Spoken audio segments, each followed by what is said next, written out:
اخبار کوتاه، دقیق و مهم روز یک شنبه.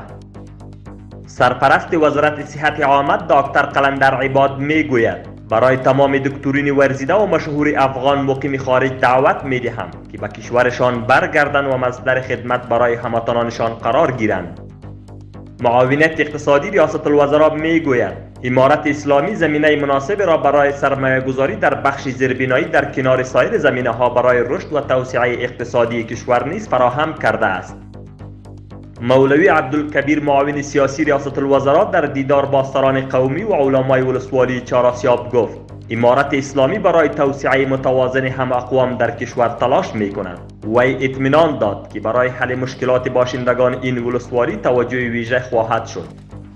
کمیسیون تنظیم معاشات و تشکیلات فیصله نموده است که معاشات امتیازی و NTA در ادارات دولتی به کارمندان متخصص و مسلکی داده شوند.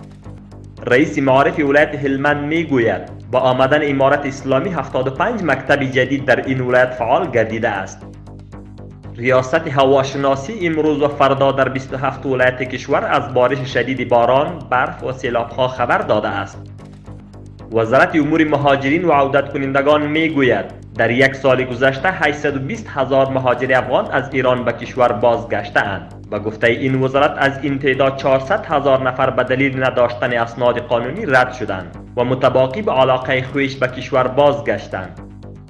شیخ ضیاءالرحمن آریوبی معین پلان و پالیسی وزارت معادن و پترولیم میگوید این وزارت در سال گذشته بیش از 17 میلیارد و 487 میلیون افغانی عواید جمع‌آوری کرده است که نسبت به سال 1400 افزایش قابل ملاحظه را نشان می‌دهد.